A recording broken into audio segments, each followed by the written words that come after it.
Do not confuse this with treatment or mental health advice or direction. Nothing on this podcast is made to supplement or supersede the relationship and direction of your mental health caretakers. Although David Kozlowski is a licensed marriage and family therapist, he is not functioning as a certified mental health professional in this environment. And same applies to any professional who may appear on the Light the Fight podcast. Welcome to the OG Therapy. Hey everybody, welcome to another episode of OG Therapy. And you guys, I've got a real OG. And not just a real OG, but a close friend of mine, Mr. Alema, Harrington. Glad to be here. I'm in need of some OG therapy. Well, I'll tell you what, I'm going to need some OG therapy too. We So I'll all tell you are, what, right? I'll take you to Poke. You Okay. take me to sushi. We'll therapize each other. I like it. Right? Yeah. Wonder Twin Powers activate. There you go. Form of guys that have their stuff together someday, hopefully. Yes. At No. some point. Yeah, at some point. Well, Alema, thanks for coming on the Yeah. podcast with me. It's been a long time, man, since we sat down and have done this. So for some of my longtime listeners, Like the Fight, we have a lot of new listeners, but some of my longtime listeners remember back in the day, of course, I've been talking about this on OG Therapy recently because most of my guests recently were also guests on my ESPN 700s show that was called Quit Trippin'. But then Alema and I, we had this crazy idea back in the KSL radio days. I had a podcast of KSL radio called Just Cause. And one day I said, you know what, Alema, why don't you come on the podcast? Let's just talk about men's mental health. Yeah. It got so much traction and so many people liked it. They're like, do more of that men's stuff. So you kept on coming back every week with me.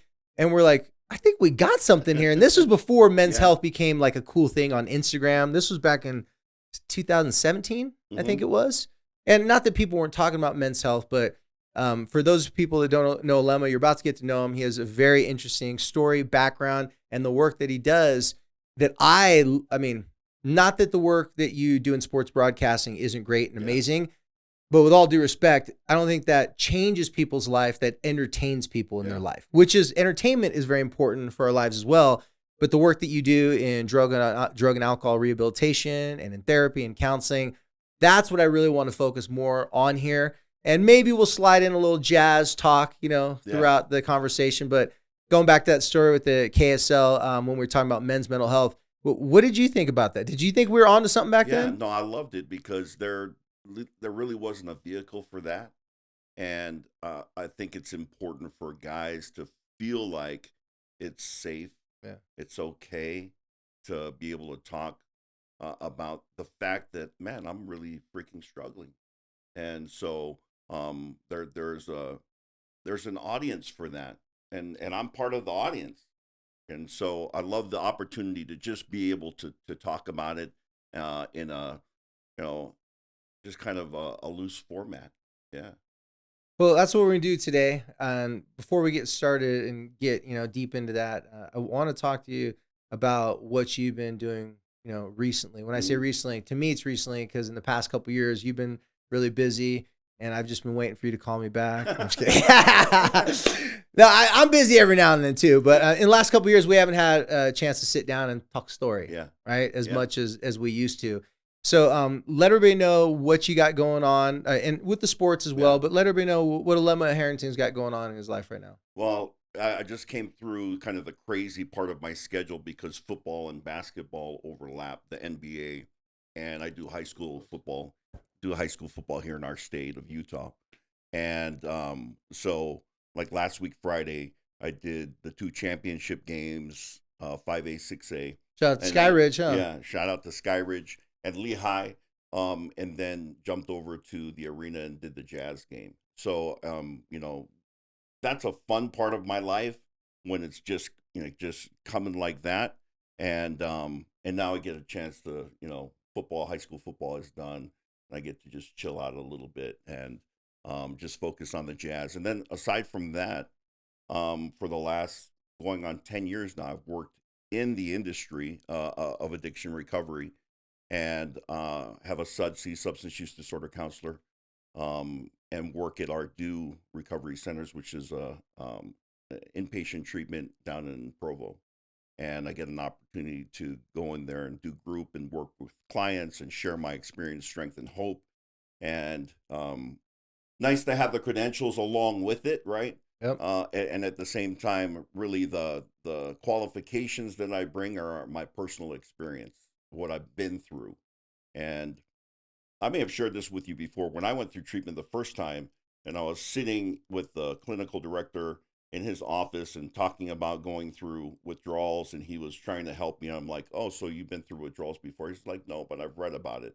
And I was like, "No, you don't understand, right?" And He should at least said he saw the documentary, not just read about it. Right. And so, that personal experience is huge. As you know, in the work that we all do, it's bringing that to it and allowing people to bring down their barriers because they recognize that you know what you're talking about, that you've been there before, and that's powerful. Yeah, I mean, it's hard to help someone find the light if they've never been in the dark. Yeah. All right. Yeah. And, and I didn't tell you before we started on the podcast today, but I wanted to thank you for the help that you and Ardu did for one of my clients last year. That was in a very difficult place, and it's the reason why I bring that up is because he told me specifically, because I don't know if any of you guys have a family member that's ever struggled with addiction or a loved one. Sometimes people, while they're struggling with addiction, they're very protective of addiction. Yeah. And they don't want to let it go, and they don't really want a lot of logic and rational thought. And so it takes someone that's been there, done that, and also well experienced. And how you come at someone is a huge. They could teach you in the books and in school like what to do, but the bedside manner, to know how to chop it up with someone and know how to make someone feel comfortable.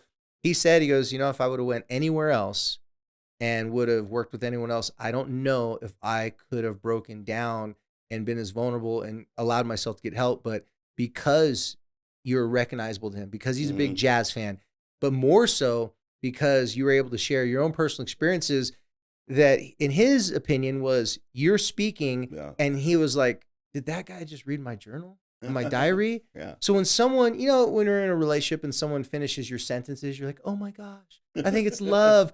Well, the reason why you think it's love, because that's a connection.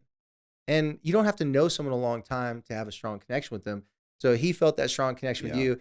And what that did was it allowed him to trust you because he didn't trust himself.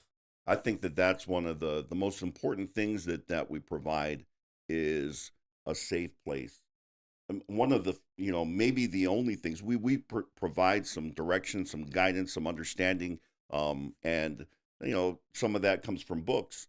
But what they're really looking for is a place where they can be safe and be honest. And I tell people all the time, I don't expect you to be honest.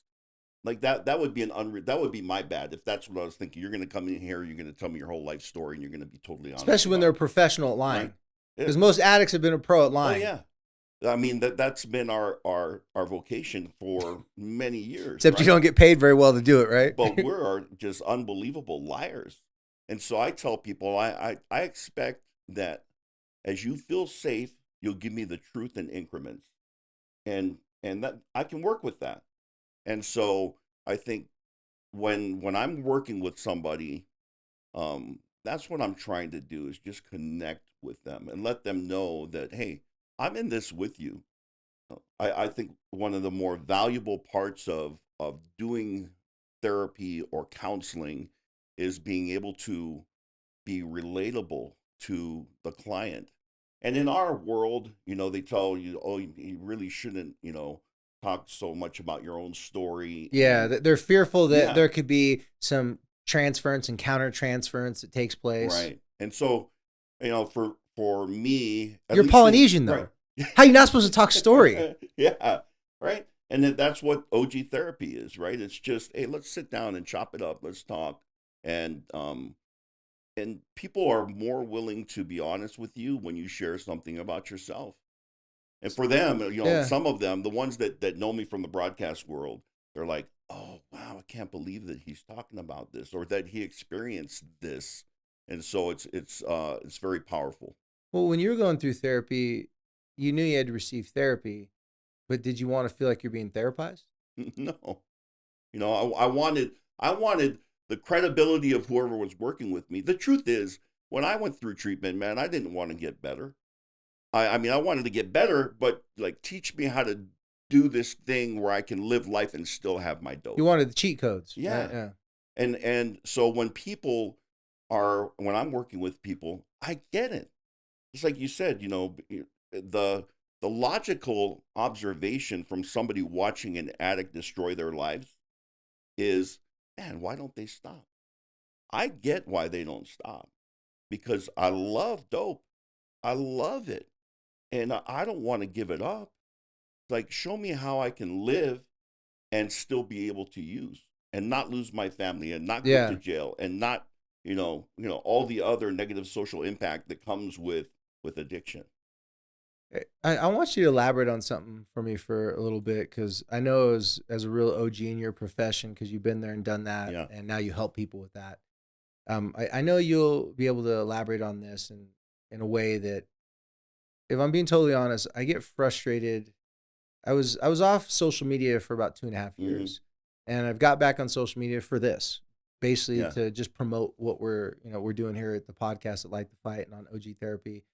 But one of the frustrations I have, and I know why I'm frustrated, is because I sit down with people and I help them, just like you, go through all the steps. Yeah. This isn't an Instagram post when you're talking with people face to face and they're crying and their families are crying and everything's at stake, right? But what I get frustrated with is when I hear things just cavalierly thrown out there, like, just create a safe space. But what is safe really? Yeah. Because I fear, and I'm led to believe, that when people use that word, they're not really explaining and helping people understand what safe means.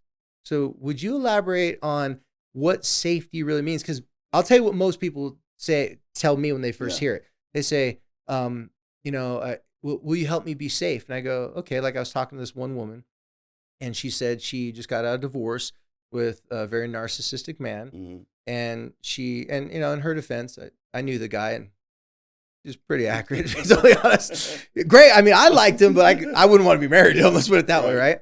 So she said, she goes, so now, it was years later, she goes, now I'm dating. And she said, but I'm not really attracted to this guy that I'm dating. She was explaining to me the guy, she started dating him because he was safe. Yeah.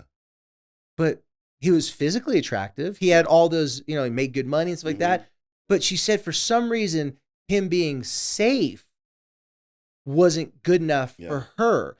So explain a little bit about that safety. I think where I'm getting at when I talk about safety like this. Well, when I hear you talking about this lady, safe was great, but it wasn't exciting.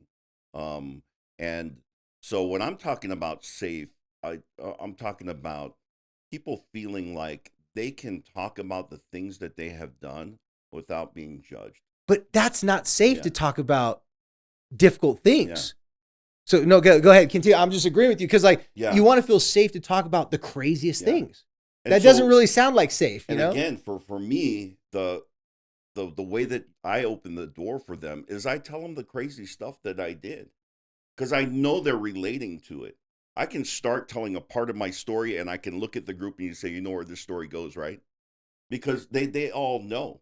Like, I talk sometimes about an experience I had with my dad. My dad had come up to Utah to try to save his son, and I'm struggling with addiction.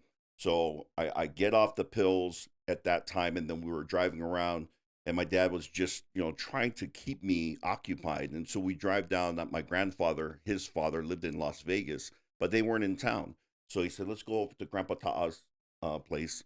And so we go there, and, as I'm telling this story, and I'm telling the group, so I walk into the house, and my grandparents, they're old and have problems. And I say, where this story is going, right? And everybody knows that I just went and cleaned out their medicine cabinet, right? Because that's what we all do. But nobody wants to talk about it, because I remember when I was early in my addiction and I heard about guys stealing people's pills, I thought, that is terrible. I would never do it. I'm Polynesian. I would never do it to my aunts, to my older elders. How could you possibly do something? But as you get more entrenched in addiction, I don't put anything past what I would be capable of doing in my disease. So when I share that with somebody, they're like, oh, okay, so I'm not the only person, and it's okay for me to talk about what I did, And that's where we start to unravel where the source of the problem is. Because for me, it's being able to address those things that I did that are unspeakable, right? They're so hard for me to even grasp that it's safer for me in my own head to just act like I didn't do it, right? And whether it's denial or minimization or justification, I'm trying to figure out how to make what I did, which is horrific, like it didn't happen. You know, when you were saying that, it made me think of something that I know you know this. So, Alema, he and I always joke around because his last name's Harrington, mine's Kozlowski. Not the most common Polynesian names, and because we're obviously not full blood, or what's called Afkasi, means mixed blooded. Imagine in the island of Samoa, right? Let's say we're back 1,000 years ago, and we're in Savai'i, right? Yeah. In the village, do you think there'd be people staying up late at night to make sure everybody was safe? Do you think there's some guards, especially during a wartime situation? They were armed with weapons, and they were willing, if someone tried to sneak up on shore, they were willing to fight, protect, and potentially kill another person so that their family and village could sleep safely. Yeah. So what you're telling me, and I just thought about this when you're saying that, what you're telling me is to create a safe space doesn't mean that some people can just sit back and play it safe. It requires some people to not play it safe. It requires some serious assertiveness, strength, and being able to take risk. So when you're talking to those people and you're saying that, you just said 10 minutes ago, they don't teach you to do that in school. No. I know when I came out of graduate school, everyone was scared to death to have any sort of human basic connection relationship with your clients because they could take advantage of you. You could take advantage of them. You could start hooking up with your clients. Next thing you know, you try to start dating them, or you ask them for money because you help them. Like they scare you with all these ethics for good reason because it's happened before. But what you're telling me is you couldn't have done what you've been doing for all these years with people if you played it safe. Yeah. And so, to your point, that safe space is logically, intuitively, you're going someplace that your inner, part that's protecting you is saying that's not safe. Don't go there, right?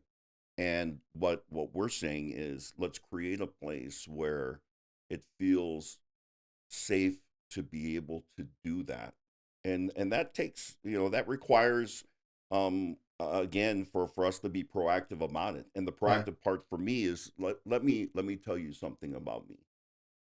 Yeah, because if your client dies of an overdose, they're not making a group therapy that way. So safety is always first. Yeah. But what you're saying is to keep it a safe environment, someone has to defend that, and someone has to take a risk. And if we use the tribal analogy that I was talking about, the people who are the warriors, the people who are standing up to protect the women, the children, the people who can't fight for themselves, those people cannot afford to play it safe so that there can be safety. And again, the example that you use, if they commit suicide, then they're not going to be a group. So if I don't create a space where they can talk about their struggles with their mental health and they're feeling suicidal or they're feeling like nobody cares, if they don't feel like they can express that, then they're going to commit suicide. Yeah. If you don't train, and again, we're using the analogy back and forth, if you don't train to be the best warrior possible and you go out and get killed and you lose the fight, your women, your children that you were protecting are now not safe. Yeah. So by training and sharpening your tools, getting the cuts, getting roughed up in the dirt and going through those difficult times prepares you for war. So as you're talking about this, I'm just telling you, man, all the things that you went through, yeah, it sucked. I'm sure I know for me in my past, I was bummed out I couldn't go to my high school reunion lately because I have about 100 apologies I got to give out. I made some mistakes. So even though you're trying to continually, make your reputation better and make up for your former self, that person that went through all those things allows you to stand in front of people right now and help keep them safe. Absolutely. And, again, for any of us, It's getting over the fear of this is not safe for me to, do some self-disclosure here, um, and step into that and say, you know what? I don't care. I don't care if it doesn't feel safe for me to share this with you. I'm going to share it. And that's that warrior mentality of I don't care if I'm putting myself in a vulnerable place to protect the village, and I might even take some hits for it or might even die. I'm willing to do that for you to feel safe. And um there's a respect that is developed in an environment like that. So let's switch this over to a second to men's mental health. Yeah. Speaking of which, how many men do you know? I mean, I can count at least 1,000 off the top of my head that are quicker to get angry, willing to get in a fight in a pickup basketball game, willing to post their chest out, flip someone off that cuts them off.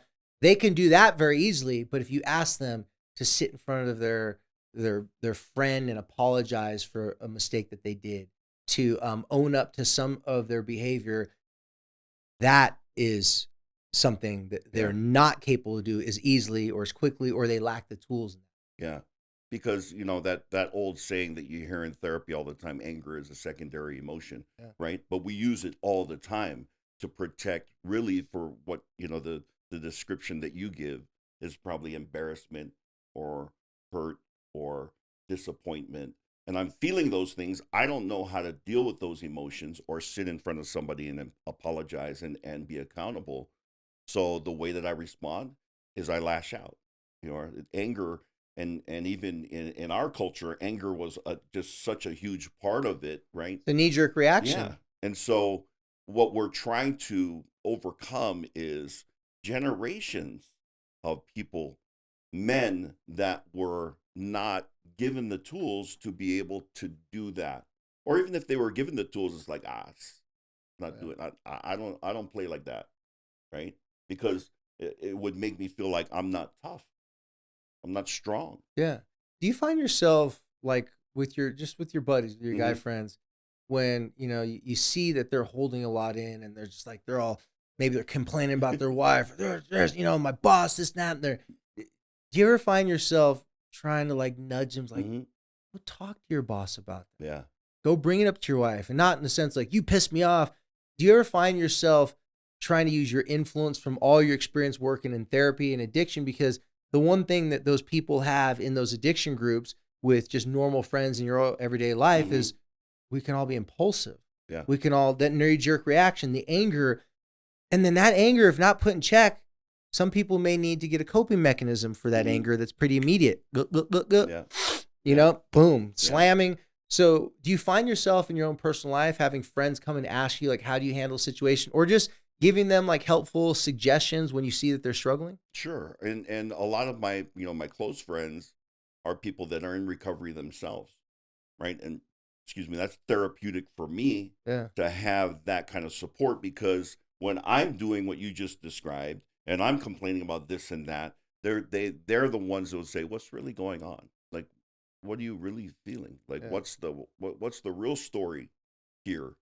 And looking beyond that surface part of it, which is the anger, the secondary emotion, they're like, you're not really mad about that, right? Like, what is it for real? Oh, yeah. How many guys you think walking around the streets right now, not an actual number, are lacking those types of friendships? Like someone they can be real, someone that you allow that person to check you when you're out of sorts, when you're not in a good place. Because I'm fearful that we are losing the OGs of this world that have that influence over us. I mean, I would say, the number I would just throw out is like probably 80%. Yeah, that's what I was thinking too. Yeah, and that's really high, but it's probably realistic. Like a good friend. I don't know how to quantify that or qualify that number, but just from our experience, and especially, I'll tell you, I've done high school football this last year. I'll give you an example, Timpview. And I look at what these kids have been through in the last 3 years, right? With not going to school, then going to school, then being sent home for months at a time, Yeah. and not being able to have your prom or homecoming or other events that allow us Yeah. to socialize. And then, like for Timpview, then they have a year this year where they don't even have a home field. So They they don't? couldn't they didn't they Oh, couldn't because wow. they were redoing their Oh, field. okay. So they didn't even have a home field. And one of the beautiful things, Donnie Atawai is their new head coach, and this year, and Is that Marky's brother? yeah, that's Marky's younger Okay. brother, and their other head coach, Andy Stokes, is their offense coordinator, and Kerry Whittingham, another former head coach at Timpview, is another one of the assistant coaches. They have these great coaches, and Josh Arnold, who is a guy that I played with at BYU, a safety, is their defensive coordinator. And I share that because they had good leadership, and those guys told the kids, they said, we're not feeling sorry for ourselves. This is part of our story. And there was something empowering about that. And they leaned into it. Now, they lost to Lehigh in the championship game in triple overtime. But in reality, with what they were facing, they never should have been there. Yeah. And they had that kind of a season because they had good leadership that instead of letting the guys get salty or angry about the situation, they said, let's get a little bit deeper. And why are you really mad about this? And let's deal with that. And then let's come out and make this part of our story. Let's not be the underdog. Let's be, the people that people, that the masses didn't give a chance. And I'm assuming, because those guys, I know those names, even though I Mhm. don't know those people, I'm assuming those men had to make a decision amongst themselves that they had to have that same relationship with each other, that they weren't going to complain. They're going to use that as an opportunity. Yeah. How can we make this and turn this into an advantage? How could this solidify a strength and a Yeah. unity inside of our team? And then how they could, from the top down, give that to the kids. Because Mhm. what's the old saying from Remember the Titans? Something reflects leadership. Do you remember the movie Remember Yeah. the Titans? Yeah. It's I remember the Brandon, our producer, water makes you weak. It's Brandon, look that up. But it's something like, it says like your performance reflects leadership. Yeah. Attitude reflects leadership. Thank you, Brandon. And so I'm imagining those men had to figure that out amongst themselves. And you can't do that if you don't have close friends. Before the podcast came on, I shared with you some statistics that I saw you get excited about, but you weren't surprised. Mm-hmm. And that is, you're likely to live 8 to 15 years longer if you have 2 to 3 friends to go to lunch with and talk about things outside of football. Those guys may be football coaches, but they're in charge of the lives of young men. Mm-hmm. They know that they're very influential, and power, the ability to influence someone, that is real power. How you use that power is going to be dependent upon the leadership. So it sounds like those guys chose to use it in a way to benefit the kids. And as you and I know, you can't give something that you don't currently have or possess yourself.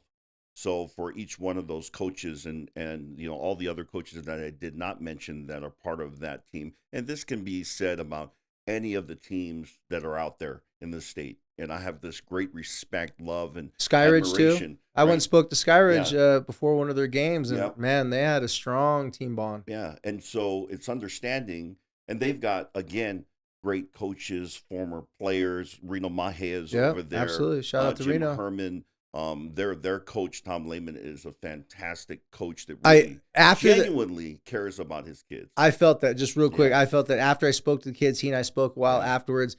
His heart was in that. That was not a coaching job. That was like, I have a huge responsibility to raise these young men. Yeah. And if we do it right, we're going to win a lot of games. And you and I have been around the game long enough at different levels, right?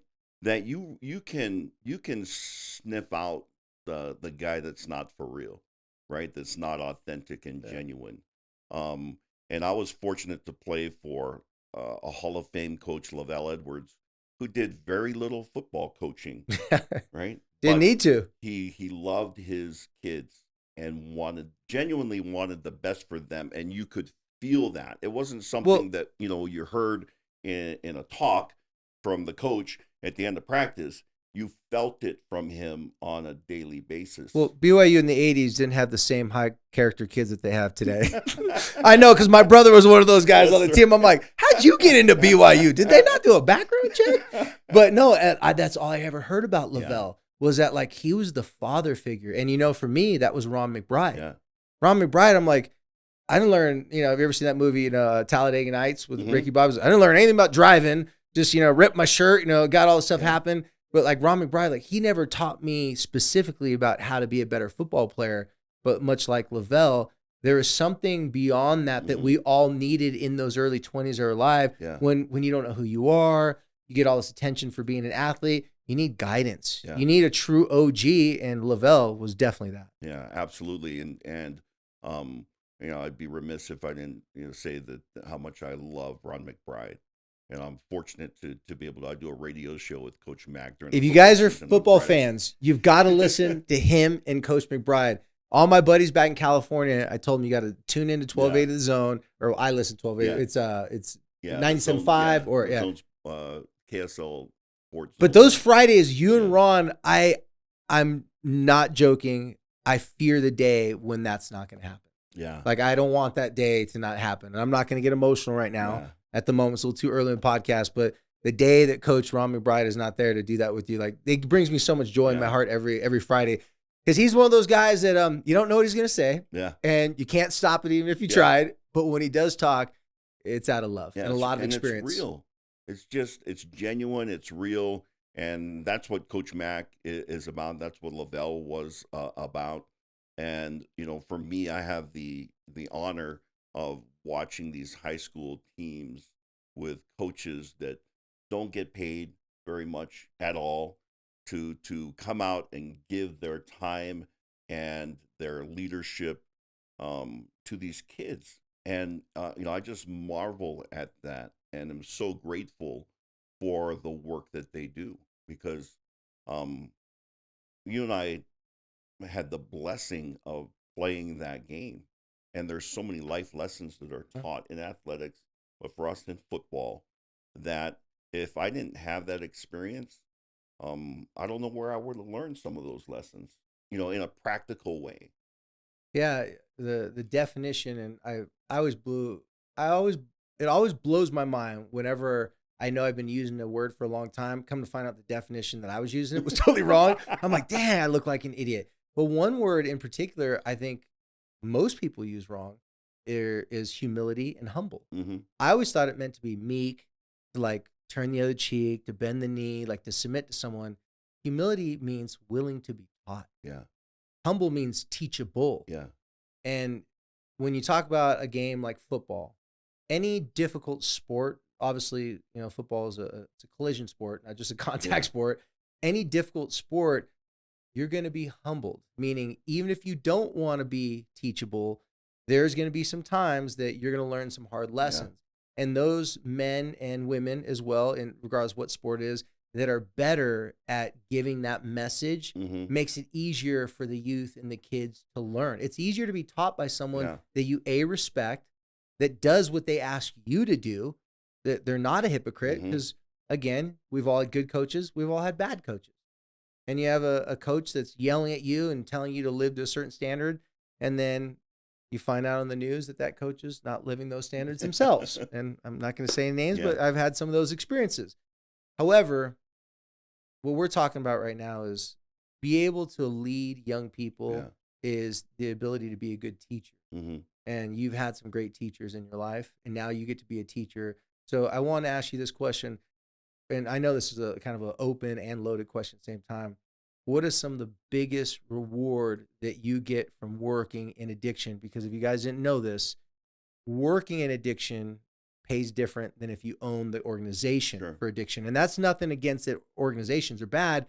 You know, they put all the money into risking it. But to do what Alema and I do, you don't have to wonder how much we make. Just go Google it. It's very simple. And it's not that much money. So what is your biggest... What do you get most out of the work? Those moments where you just feel the connection, like it's almost tangible, it's palpable, and you can feel the spirit in the room. I mean, Because you can't That- see mental and yeah. emotional and addiction issues. You can't see it, but you can feel it, Yeah, is you what you're can saying. feel it. And for me, that was when I discovered that, then I understood what, the original founders of AA, Dr. Bob and Bill W. Yeah. were talking about when they were describing this life that you would have and these feelings that you would have that were better than anything you've had in your life. Because to a certain point in my life, that's how I related to my response to drugs and alcohol, was that feeling of euphoria.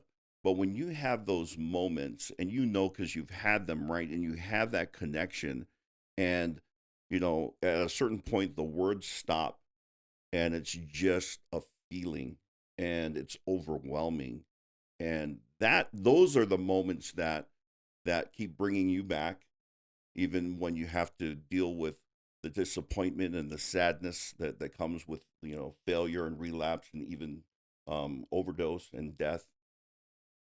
And then to have those moments with a client or in a group, and then when I get a text, I get them fairly regularly, somebody saying, "Hey, Alema, 7 years today. Thank you." Like that's why. And that for me is my high today, right? And the way that we chase that different than we chase dope is that, okay, I got to put some work in here and let me give my time and attention to somebody and share and be vulnerable. But those moments, like if I'm at a jazz game and somebody stops me, it's like, hey, gotta tell you, I picked up 5 years. I'm with my family. Thank you. And you don't got to know that person to hug them. Yeah, because we're already connected. Like I already know that person without even knowing them and knowing their story. I don't have to know the details of it. We're brothers in that fight and in that wrestling with the demons of alcoholism and addiction. Hurt and pain is hurt and pain. Yeah. Doesn't matter if theirs was pills and someone else was alcohol. Yeah. Hurt, pain, hurt, and pain. Mm-hmm. He could be black, white, Asian, Mormon, atheist. It don't matter. It can get anybody. And once you get there and you get out of it, it's like, we made it, brother. Yeah. It's like, we made it. And, I'm really thankful that you shared that, because as you were talking and as you started to tear up, I was asking myself the same question. What do I get out? Yeah. And one thing that when you're saying this, you didn't say this, but I felt it from you, because maybe I'll use different words and use it, is I would feel things like when a family would say, "Thank you so much, David, because if it wasn't for you, our kid wouldn't be alive, or this wouldn't have happened, and that wouldn't happen." And at that moment, I'm like, maybe I'm not such a piece of crap after. Yeah. Like maybe my mom and my dad abandoning me at birth and me being raised by my grandmother and her husband, maybe I'm not a bastard, even though by definition I was a bastard. Maybe that's what I had to go through so that I could help these people. And if that was the case, I'd do it again. Yeah. Like I'd run it back. Not that I want to go through it, but if I knew my sacrifice could be a benefit to these families and there's kids, well, then it wasn't without a purpose to it. Because not everything has a reason, but if you take that hurt and pain and you can assign a specific purpose to it, I don't know. That's just what I felt when you were talking. As you're saying that, I'm thinking, I don't know, people watching, they think, that, we're in, mental health and we have degrees and so, we know how to deal with all this stuff and we don't have that negative voice in our heads. Oh, just ask my wife. She'll tell you. I hear that. And so to have that countered by somebody saying, "Hey, thank you, and I appreciate you," is a beautiful thing. It's not, it quiets, at least to a degree, that inner voice that is saying, "Man, you're such a piece of crap, and why can't you, do this better or do this right?" Those moments are they're powerful and they sustain us. That help me to keep going.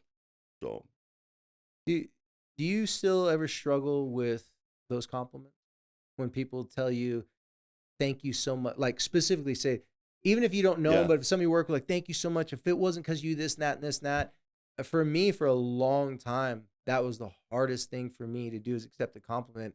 And when a mom called me out one time, I realized I had to work on that because I didn't realize, but it was hurting her that I didn't accept her compliment. And it was hard for me because people would tell me, thank you for all these things you did for my family. And my response was like, oh, no, it's no big deal. It's like, it was really you. You guys did the work. And I would never make eye contact. And this mom, she looked at me, she goes, that really hurts my feelings. You're not accepting my compliment. Yeah. I stopped and I was shocked. Yeah. And I go, excuse me? She goes, you saved my kid's life. And for you to tell me that, oh, I did all the work. No, my daughter hated me until we started talking. So I sat up and I remember looking at her and saying, thank you. I really appreciate it. Yeah. That was so hard for me to accept that. Because I'm like, you don't know what I've done, woman. You know this version of me. You don't know 1994 Koz. You don't know that guy. Yeah. Is that gotten easier for you over time? Is it still hard sometimes?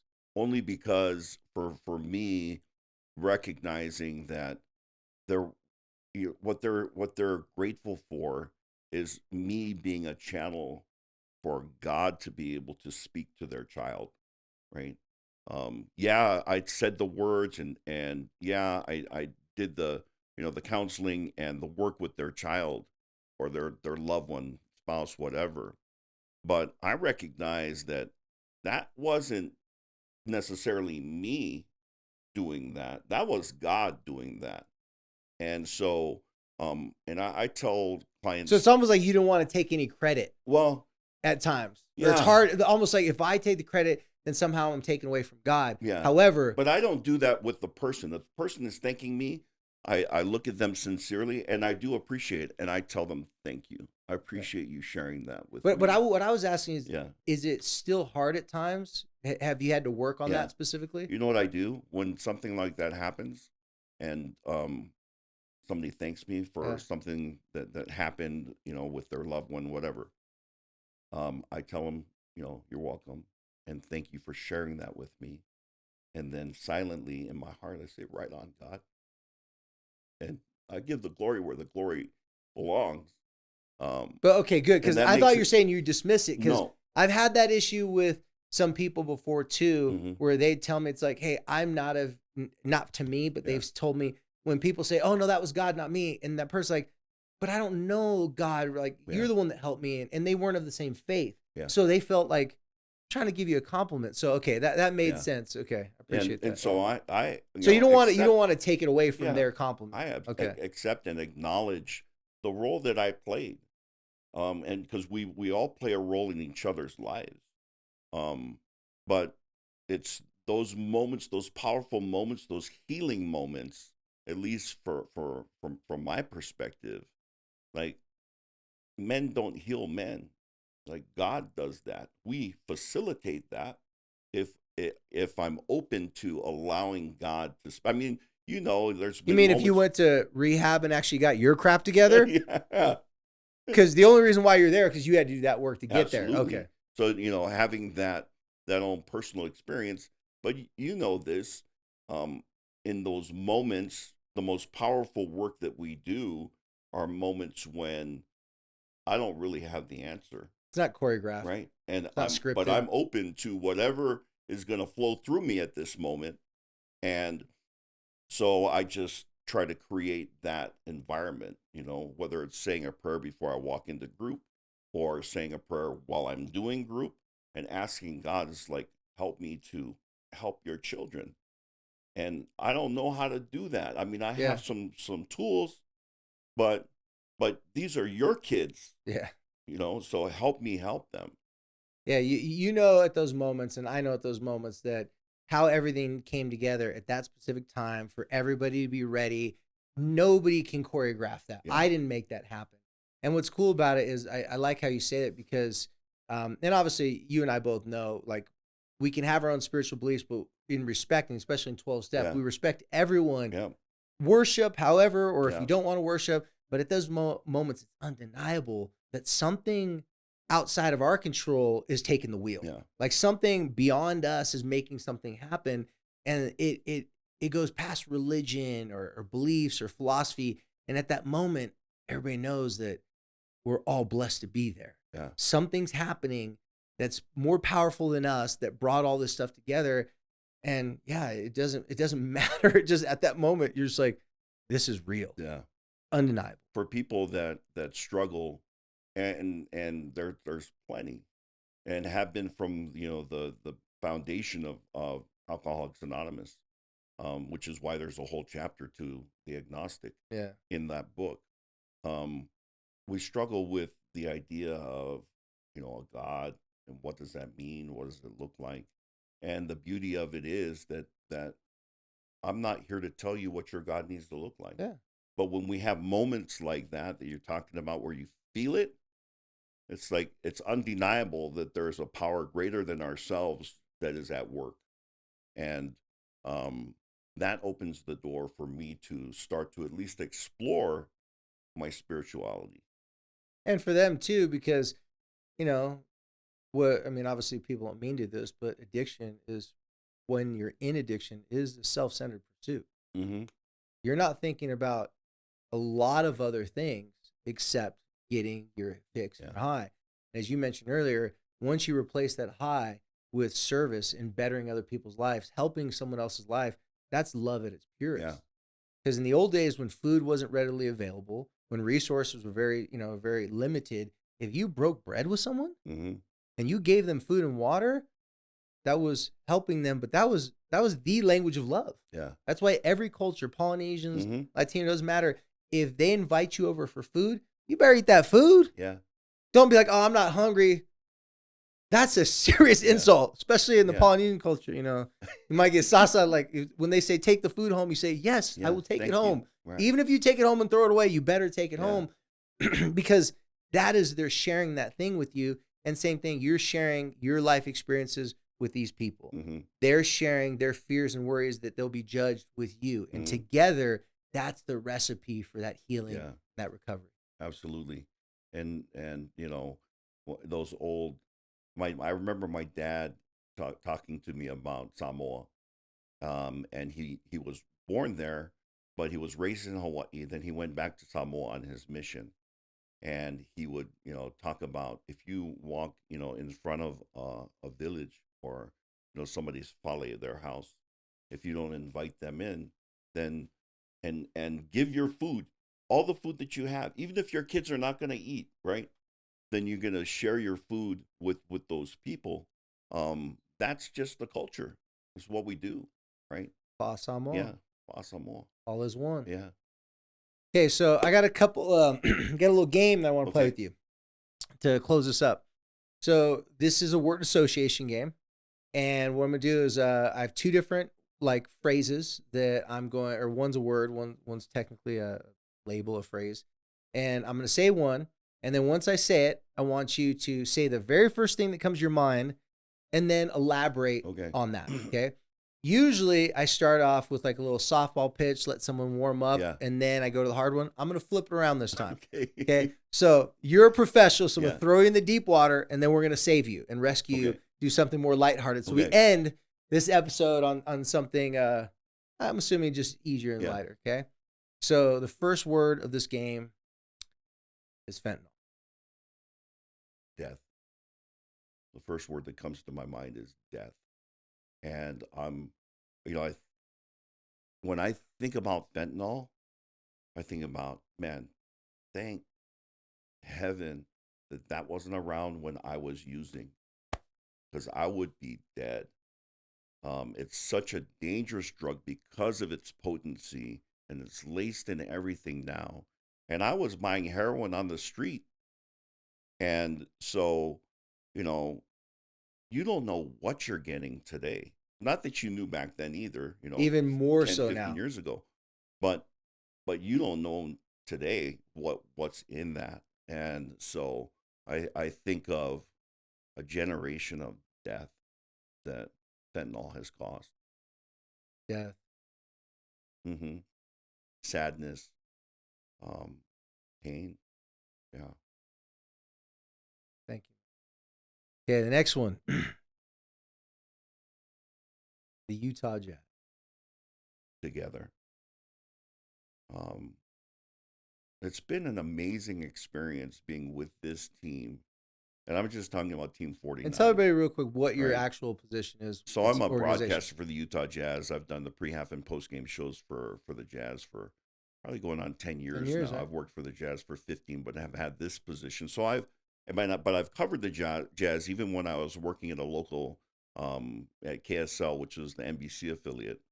So I've covered this team since the days of Stockton Malone, and through Darren Williams and Carlos Boozer, and through Rudy Gobert and Donovan Mitchell. And now this team of guys that either somebody didn't really consider them to be, good enough to not to be a superstar.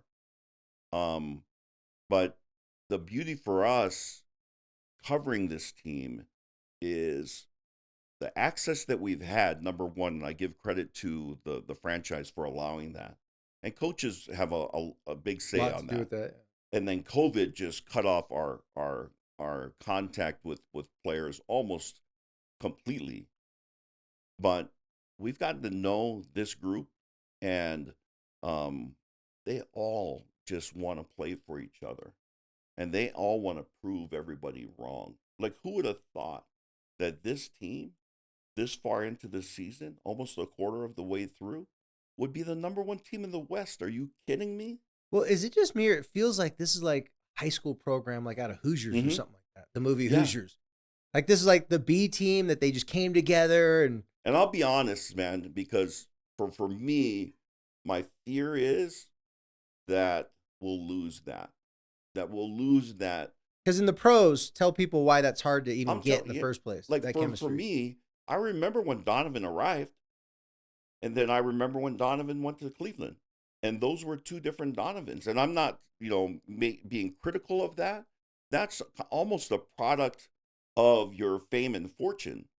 Business. Yeah, and as you get where you have more to lose, then you're more protective of that.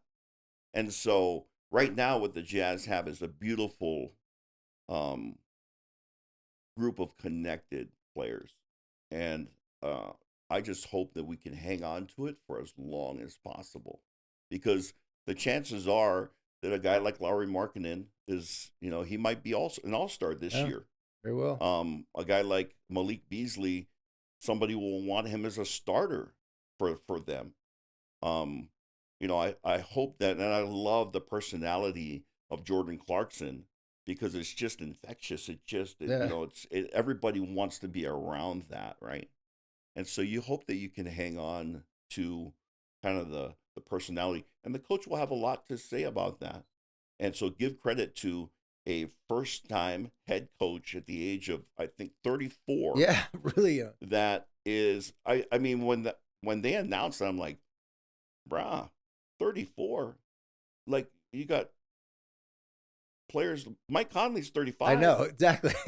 Right, and so That's like the Rams coach when they hired him. right. So, but given credit, Will Hardy has done a fantastic Absolutely. job, and Danny Ainge and Justin Zanuck to just put this team together. But it's been fun. So because this podcast is all about relationships, and the first thing that came to your mind that you said was togetherness, I want your perspective, because you're in the middle of not only, you're not like in the organization, you're like actually like overseeing like the fans, you're between the fans, the players, and everybody.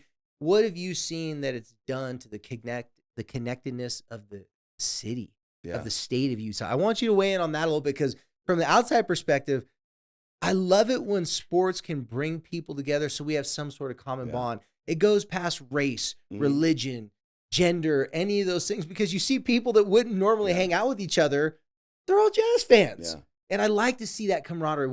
Have you seen that as well? Yeah, and that's what, in to a large degree, that's what athletics can do for a community At its best. and for what a championship caliber team can do for a community. But even a team that's not a championship caliber, if they're a team that you can look at and be proud of, it's like, yeah, man, that's my Utah Jazz. then that brings people together that, as you said, might not normally mix. Because for me, using addiction as the thing that pulls people together or a team, but for me, addiction, regardless of where that person came from, if I run into somebody and I see them with, let's say, a Renaissance Ranch hat on or an Ardu t-shirt on, I'm like, that's my brother, right? And I'm connected with that person. Same thing if somewhere and you see that, that highlighter yellow jersey, it's like, oh, my guy, that's my guy right there, Utah Jazz, right? And those communities, they connect. People, strangers start talking in line at Walmart or whatever. Because you can relate to that. You can relate to each other on that thing. And that's what the Jazz are. So being a broadcaster for the Jazz, is that, especially this year and when the organization's at its best, but especially this year, has that been one of the biggest benefits to being in that position for you, to see that? Yeah. To watch and observe and learn lessons. And you learn lessons regardless of what's going on with the team, right? Sometimes they're good, sometimes they're bad. And to have that perspective where we're watching, and trying to figure things out and understand why they're doing what they're doing or what they're doing. And it's just for me, what a great life I have, that I get to do that for a job. And then my other job is to go and talk about addiction recovery. Like, I'm blessed. Well, I can tell you, Alema, and I'm blessed to have you as a friend, and you truly are blessed because your career path obviously came from passions. Yeah. Right?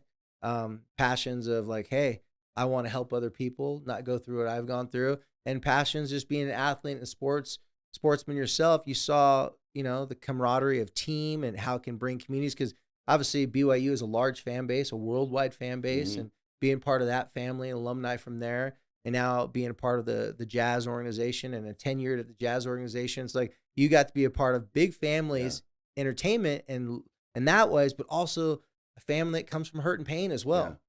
Yeah. I have these two dream jobs, and the connection between the two is that those two experiences, whether it's athletics or addiction recovery, are things that bring people together, and which, when you think about addiction, it tears people apart. Yeah.